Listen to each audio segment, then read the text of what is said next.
Thank you, Speaker Sir, for letting me speak today on the Constitution. Speaker Sir, in my last few speeches, I spoke about the concept of Abhay Mudra, the concept of fearlessness, truth, and non-violence. And I showed the House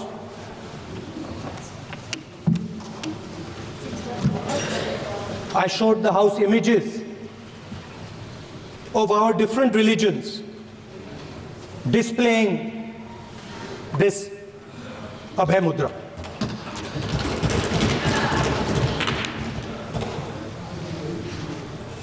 People call the Constitution the longest written Constitution in the world. But the Constitution contains a set of ideas from one philosophy of our nation, one central philosophical set of ideas of our nation. When we look at the Constitution and we open the Constitution, we can hear the voice and the ideas of Ambedkar, of Mahatma Gandhi, of Jawaharlal Nehru. But where did those ideas come from? Those ideas came from an old, profound tradition in this country. Those ideas came from Shiva, from Guru Nanak, from Basavana, from Buddha, from Mahavir, from Kabir, from a list of people. So when we speak of the Constitution and we show the Constitution, of course it is a document of modern India, but it could never have been written without ancient India and her ideas. So when we look at this Constitution, we remember this list of people, all different variations on the same idea. And in front of us stand the people who follow a very different philosophical tradition. And I want to start my speech by quoting what the supreme leader, not of the BJP,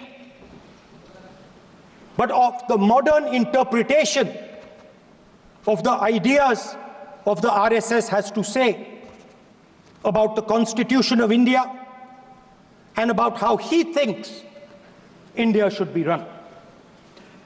The worst thing about the Constitution, the worst thing about the Constitution of India is that there is nothing Indian about it.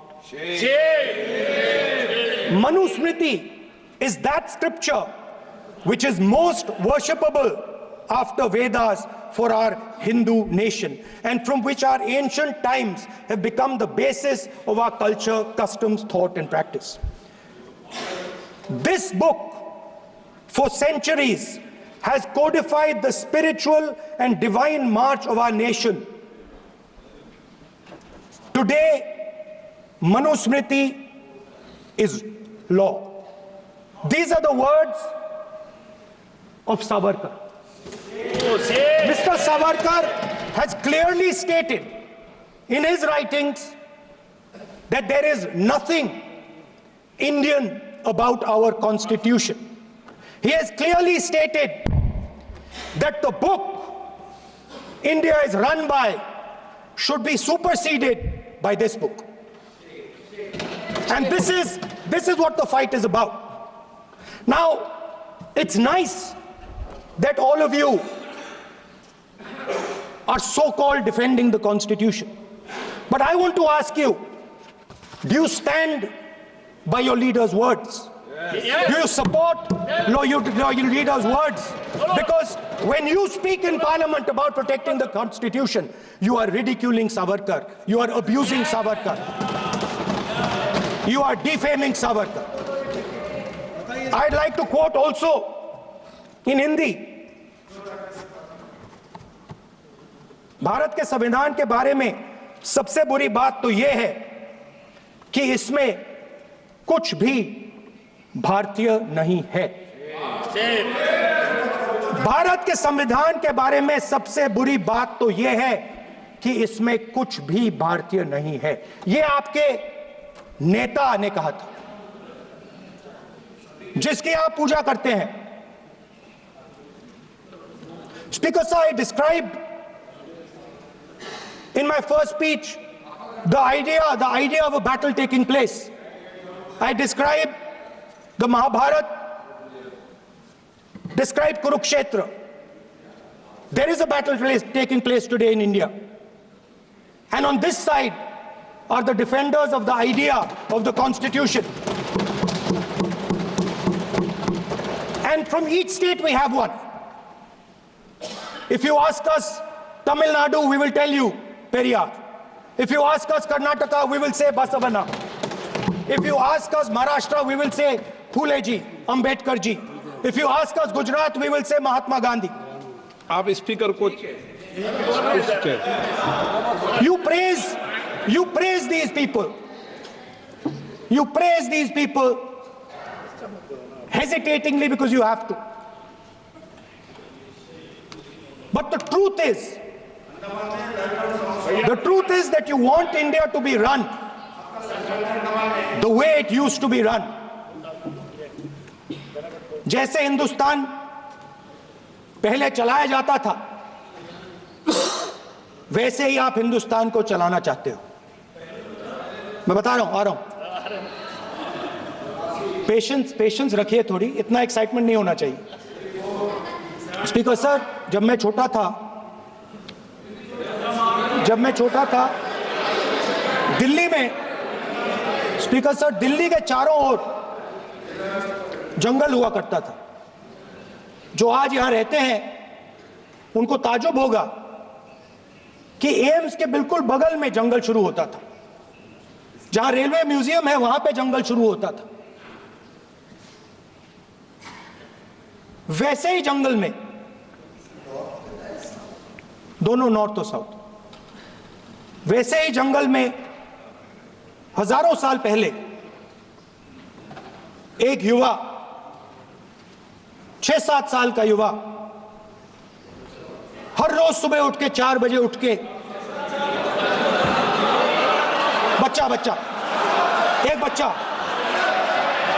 एक बच्चा, वाह बहुत बढ़िया, एक बच्चा 4 बजे उठ के तपस्या करता था।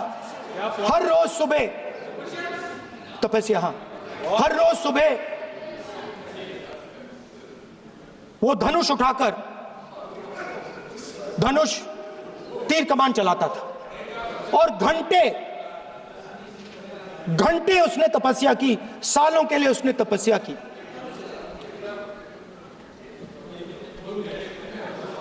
पास लोगों को पता लगने लगा कि लड़का है। यही तो आप नहीं समझ सकते हो, यही तो प्रॉब्लम है। धनुष में तपस्या है,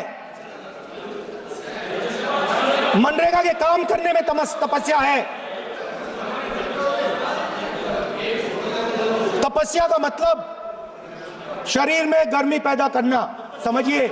हाँ, तब का ये मतलब है, तपस्या का ये मतलब है।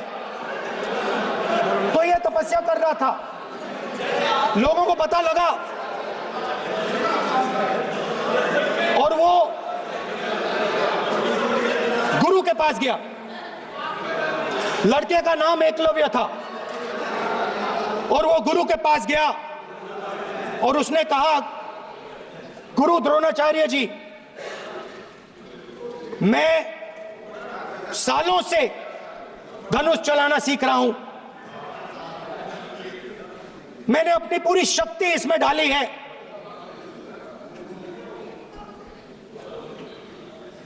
आप मेरी मदद कीजिए, आप मेरे गुरु बनिए। द्रोणाचार्य जी ने एकलव्य को कहा कि आप ऊंची जात के नहीं हो, आप ऊंची जात के नहीं हो, आप द्विजा नहीं हो, मैं आपका गुरु नहीं बनूंगा, यहां से तुम चले जाओ। और एकलव्य चला गया। फिर से एकलव्य ने तपस्या शुरू की, फिर से तपस्या शुरू की। कुछ साल बाद द्रोणाचार्य जी और पांडव उसी जंगल से निकले। एक कुत्ता भौंक रहा था, कहानी आपने सुनी है, सुना देता हूं। कुत्ता भौंक रहा था, अचानक कुत्ते की आवाज शांत हो गई। द्रोणाचार्य जी और पांडव पास गए और उन्होंने देखा कि तीरों के जाल में कुत्ता फंसा हुआ था। मुंह में तीर था एक, हाँ, मगर कुत्ता तीरों के जाल में फंसा था, एक तीर मुंह में थी, शांत था कुत्ता, मगर कुत्ते को चोट नहीं लगी। एकलव्य ने अहिंसा के साथ कुत्ते को शांत किया था। द्रोणाचार्य जी आते हैं और एकदम पूछते हैं, तुम्हें यह किसने सिखाया? एकलव्य जवाब देता है, द्रोणाचार्य जी, ये मैं सीखा हूं, मैंने तपस्या की है, घंटों मैंने प्रैक्टिस की है।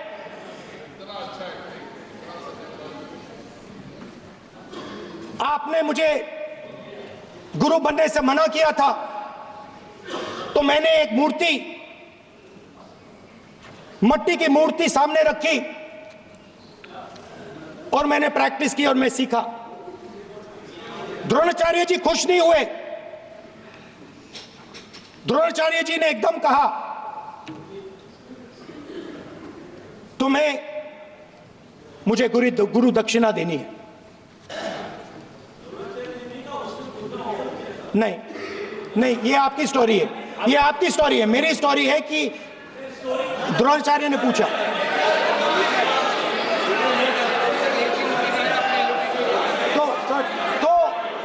तो द्रोणाचार्य जी ने, Sir, the PM will not speak. You have to understand. If you are not giving order, Prime Minister has to speak. That you have to understand. If you are not giving protection, if you are not giving protection to LOP, then Prime Minister has to speak here. I will tell you. We will be very clear. ठीक है sir. माननीय सदस्य, आपको मैंने कई बार कहा, आप धमकी शब्दों में मत बोला करिए। एक मिनट क्या थी? द्रोणाचार्य जी संसदीय ने, कार्य मंत्री बोले, कितने डिस्टर्बेंस कर रहे थे। द्रोणाचार्य जी ने कहा कि मुझे आप गुरु दक्षिणा दीजिए। मेरी स्पीच ले ली आपने। तो द्रोणाचार्य जी ने उनसे कहा कि गुरु दक्षिणा के लिए मुझे तुम्हारा हुनर, तुम्हारा भविष्य, तुम्हारा अंगूठा चाहिए। और एकलव्य ने अंगूठा काट के द्रोणाचार्य को दे दिया।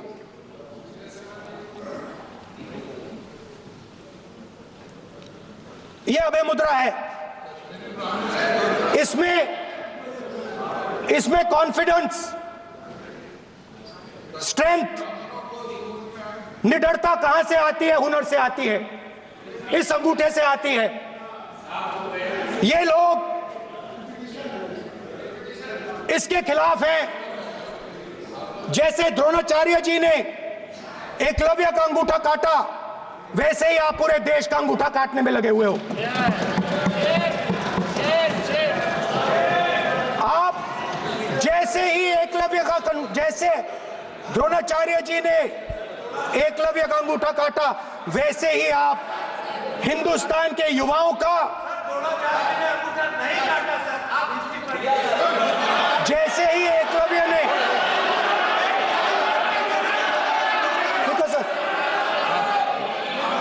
जैसे एकलव्य का अंगूठा काटा गया, वैसे ही आप हिंदुस्तान के युवाओं का, सबका अंगूठा काटते हो।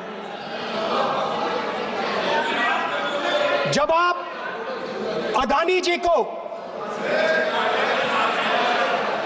अदानी जी को धारावी देते हो,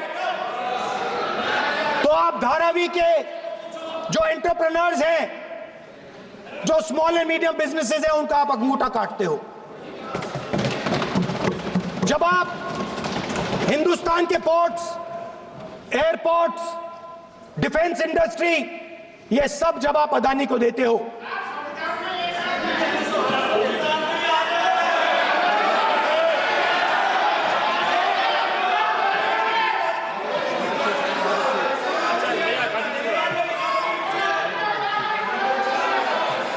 हिंदुस्तान के सारे जो फेयर प्ले बिजनेसेस हैं, जो ईमानदारी से काम करते हैं, आप उन सब का अंगूठा काटते हो जब आप अदानी की मदद करते हो। कॉन्स्टिट्यूशन में लैटरल एंट्री कर आप हिंदुस्तान के युवाओं का, पिछड़ों का, गरीबों का अंगूठा काटते हो।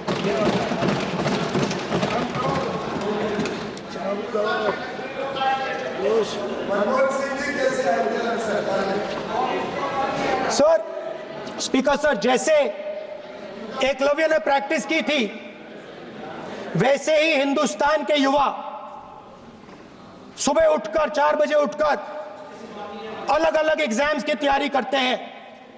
आपने देखा होगा,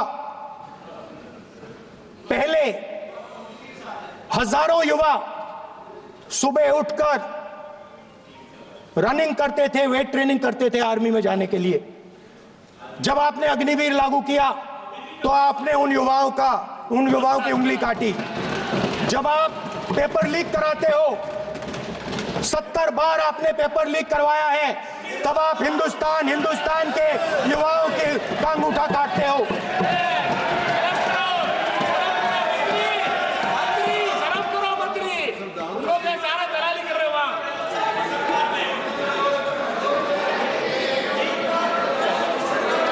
आज बाहर, दिल्ली के बाहर आपने किसानों पर टीयर गैस चलाया है, आपने किसानों पर लाठीचार्ज किया है।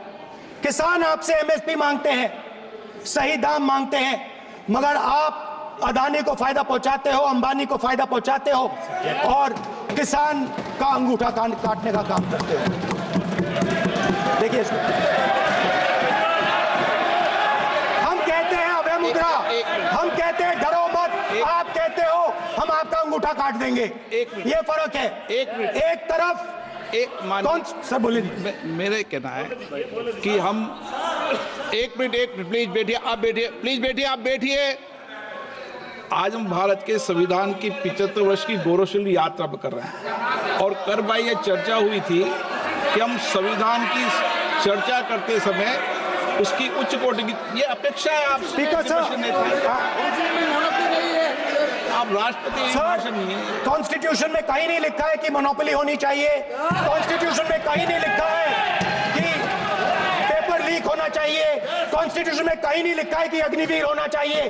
कॉन्स्टिट्यूशन में ये सब नहीं लिखा है, इसलिए मैं यहाँ रेज कर रहा हूँ। कॉन्स्टिट्यूशन में नहीं लिखा है कि हिंदुस्तान के युवाओं का अंगूठा काटना चाहिए, उनका जो हुनर है उनसे छीना जाना चाहिए।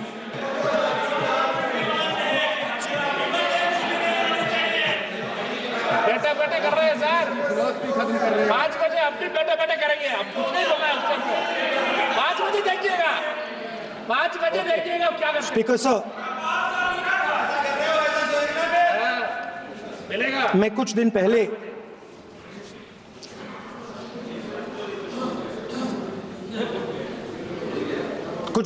मैं हाथरस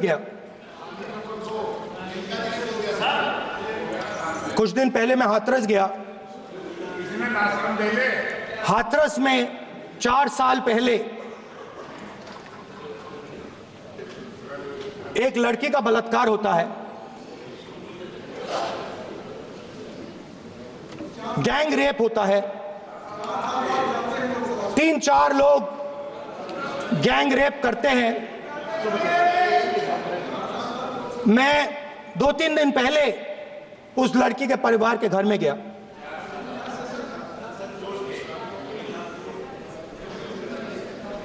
जिन्होंने गैंग रेप किया वो बाहर घूम रहे हैं और लड़की का परिवार अपने घर में बंद है। लड़की का परिवार बाहर नहीं जा सकता है। जो अपराधी हैं वो उनको रोज धमकाते हैं और वो बाहर घूमते हैं।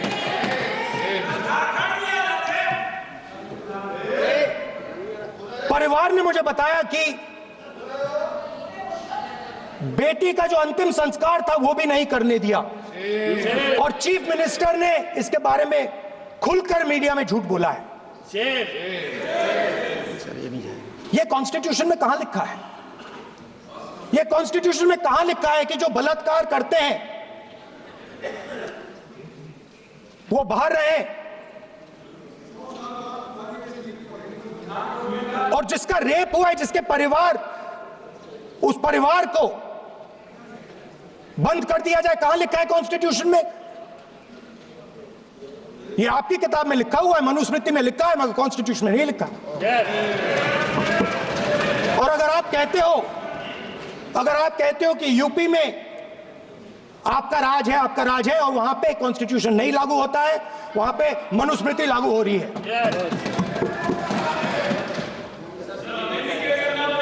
परिवार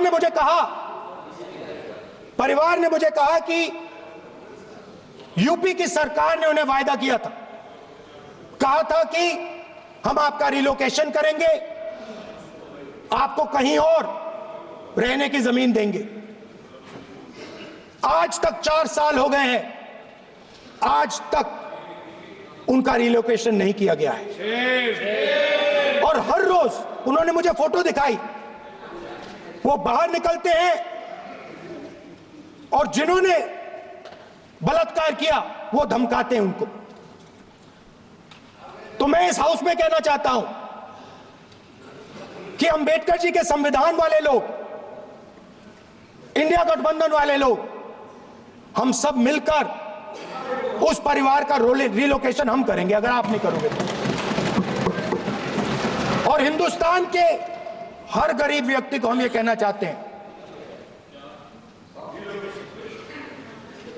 आपकी रक्षा कॉन्स्टिट्यूशन करता है और ये बीजेपी के लोग कॉन्स्टिट्यूशन पर 24 घंटा आक्रमण करते रहते हैं। कॉन्स्टिट्यूशन में लिखा है prohibition of discrimination on grounds of religion, race, caste, sex और place of birth. The state shall not discriminate against any citizen on grounds only of religion, race, caste, sex, place of birth or any of them. Some days back, youngsters from Sambal came to see me. Innocent people, they had done nothing. They were just, वो बस पास में थे, 5 लोगों को गोली मार के हत्या कर दी। ये कहां लिखा है कॉन्स्टिट्यूशन में? ये कहां लिखा है कॉन्स्टिट्यूशन में? तो लिखा है prohibition of discrimination of grounds of religion. और जहां भी आप जाते हो, एक धर्म को दूसरे धर्म से लड़ाते हो, नफरत फैलाते हो। कहां लिखा है कॉन्स्टिट्यूशन में? कहां लिखा है कॉन्स्टिट्यूशन में कि एक धर्म को दूसरे धर्म से लड़ाना है? कहां लिखा है कॉन्स्टिट्यूशन में कि दलित परिवार को बंद करके अंदर रखना है और उनके अपराधियों को बाहर घूमने देना है? कौन से कॉन्स्टिट्यूशन में लिखा है? मुझे दिखाइए।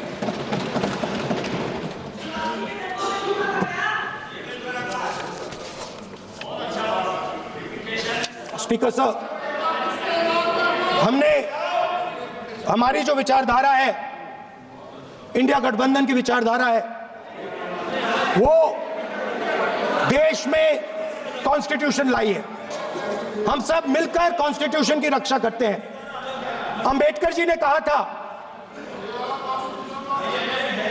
If there is political equality but no social and economic equality, political equality will be destroyed। ये अंबेडकर जी के शब्द हैं। और आज यह बात सबके सामने है। पॉलिटिकल इक्वालिटी जो थी वो खत्म हो गई है। हिंदुस्तान के सारे इंस्टीट्यूशंस कैप्चर कर लिए गए हैं। सोशल इक्वालिटी नहीं रही, फाइनेंशियल इकोनॉमिक इक्वालिटी नहीं रही। इसीलिए हमारा अगला कदम जाति जनगणना होगा। हम देश को दिखाना चाहते हैं कि आपने किन लोगों का और कहां-कहां अंगूठा काटा है।